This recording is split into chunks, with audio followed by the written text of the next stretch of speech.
Hello everyone, स्वागत है आप सभी का हमारे यूट्यूब चैनल रीनू लाइफ में। आज हम बात करने वाले हैं अपने पड़ोसी देश चीन के बारे में, क्योंकि इन दिनों जो है सुर्खियों में बना हुआ है कि भारत और चीन के बीच में एक शांति वार्ता समझौता हुआ है, जिसके तहत जो है अब दोनों ही देशों के बीच में जो बहुत लंबे समय से एक जो मतभेद बना हुआ था, जो लंबे समय से एक बहुत बड़ी एक दरार बनी हुई थी, अब उसमें थोड़ी सी जो है एक नई एक नई किरण दिखाई दी है। यानी कि एक तरीके से कह सकते हैं कि अब दोनों के रिश्ते पहले से बहुत अच्छे हो सकते हैं, क्योंकि इसी तरह की एक शांति वार्ता हुई है दोनों देशों के बीच में, कि जिसमें कहा गया है कि अब दोनों ही जो देश हैं, भारत और चीन, वो अपनी अपनी सेनाओं को 75% जो है बाउंड्री लाइन से वापस ले लेंगे। यानी अब देखा जाए तो जिस तरीके से एक लंबे समय से दोनों देशों के बीच की सेनाओं के बीच में जिस तरह से झड़प होती रहती थी, चाहे वो 2020 हो या 17 हो, इससे पहले कई बार ऐसा हुआ है। तो जब भारत और चीन के जो सैनिक हैं वो आमने सामने हुई है, जिसमें काफ़ी ज़्यादा नुकसान भारत को भी हुआ है और चीन को भी हुआ है। लेकिन अब कह सकते हैं कि इसमें एक और अध्याय जुड़ने वाला है कि जो भारत और चीन के बीच में जिस तरीके की अब मध्यस्थता हुई है, जिस तरीके से एक वार्ता हुई है, उससे अब ये हो सकता है कि आने वाले समय में दोनों ही देशों के रिश्ते बेहतर हों। और इन दोनों के रिश्तों को बेहतर कराने में जो तीसरे व्यक्ति हैं वो हैं व्लादिमीर पुतिन। व्लादिमीर पुतिन एक ऐसे व्यक्ति हैं जो कि बहुत ही अच्छे तरीके से जानते हैं कि चीन और भारत का एक साथ होना बहुत ही ज़्यादा ज़रूरी है उनके लिए, क्योंकि आपको पता होगा इस समय रूस जो है लगभग 2 से ढाई साल हो गए हैं उनको युद्ध की स्थिति से गुजरते हुए।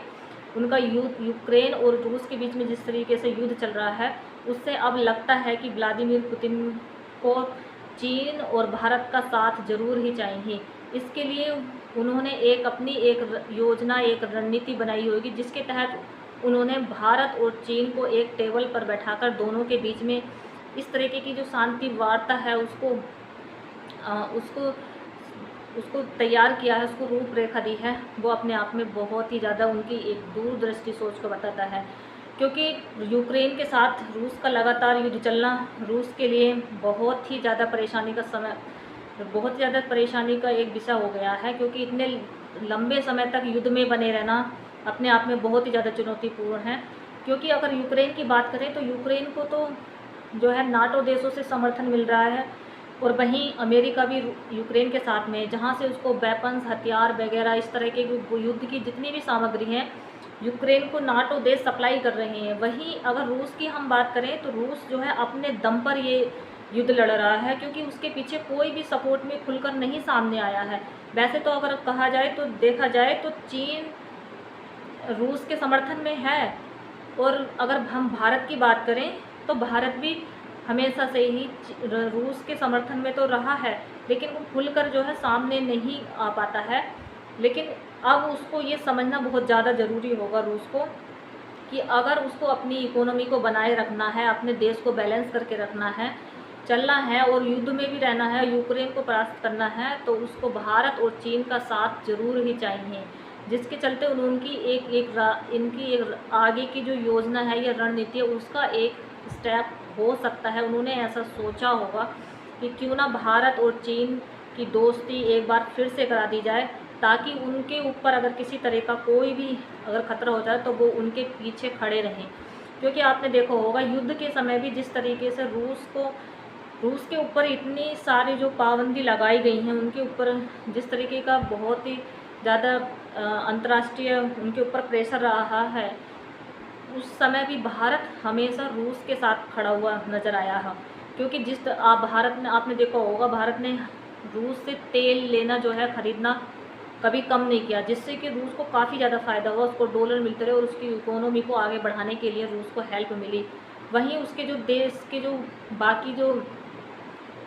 और अगर उसके जो निर्माण कार्य में या उसके और भी घरेलू जितने भी उसके यूज़ का जो काम है उसके